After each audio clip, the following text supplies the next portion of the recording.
Engineering మెకానిక్స్‌లో మనం ఈ 3 టర్మ్స్‌ని ఎక్కువగా చూస్తూ ఉంటాము. Moment, torque, couple. దీని యొక్క యూనిట్స్ సేమ్ ఉంటాయి. కానీ దీని యొక్క అప్లికేషన్స్ అనేవి డిఫరెంట్. సో, మూమెంట్ అంటే ఏదైనా ఒక ఆబ్జెక్ట్‌ని రొటేట్ చేయడానికి ట్రై చేసే ఫోర్స్‌ని మనం మూమెంట్ అంటాము. లేకపోతే మూమెంట్ ఆఫ్ ఫోర్స్ అంటాము. ఎగ్జాంపుల్, ఈ పెన్ తీసుకుంటే మనం ఇక్కడ ఫోర్స్ అప్లై చేస్తున్నాము. ఈ అప్లై చేసిన ఫోర్స్ వలన ఈ పెన్ను రొటేట్ కావడానికి ట్రై చేస్తుంది. అది ఎక్కడ రొటేట్ అవుతుందంటే ఒక పర్టిక్యులర్ పాయింట్ వద్ద. దీనికి ఒక సెంటర్ పాయింట్ ఉంటుంది. ఈ పాయింట్ వద్ద నుంచి ఇది రొటేట్ అవుతుంది. సో, మనం అప్లైడ్ ఫోర్స్ ఇంటూ ఈ ఫోర్స్‌కి పర్పెండిక్యులర్ డిస్టెన్స్ తీసుకోవాలి. ఎక్కడ? ఈ పాయింట్ వద్ద నుంచి. అప్పుడు మూమెంట్ ఎంత అవుతుందంటే force into perpendicular distance. Suppose 20 Newton's force apply చేస్తే 20 న్యూటన్స్ ఇంటూ ఈ డిస్టెన్స్. అంటే ఇక్కడ మూమెంట్ ఎంత ఉందని మనకు తెలుస్తుంది. దీనివల్ల మనం యాంగిలర్స్‌ని డిజైన్ చేయొచ్చు. ఎట్లా అంటే సపోజ్ మన ఇంట్లో ఒక వాల్ ఉంది. ఈ వాల్‌కి మనం ఈ యాంగిలర్ ఫిక్స్ చేస్తాం.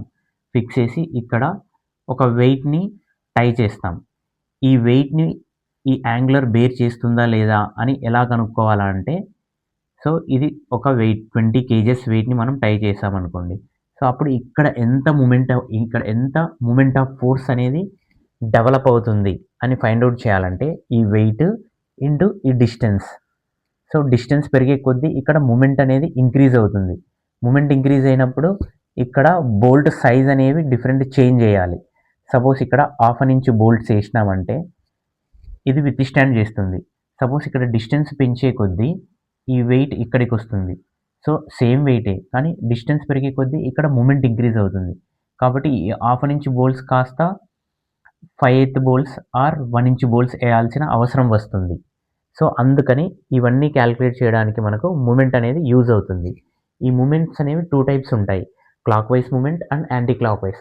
అంటే రొటేషన్ డైరెక్షన్ బట్టి క్లాక్‌వైస్ అండ్ యాంటీ క్లాక్‌వైస్‌గా చేంజ్ అవుతూ ఉంటాయి. So, moment is equal to force into perpendicular distance newton metre.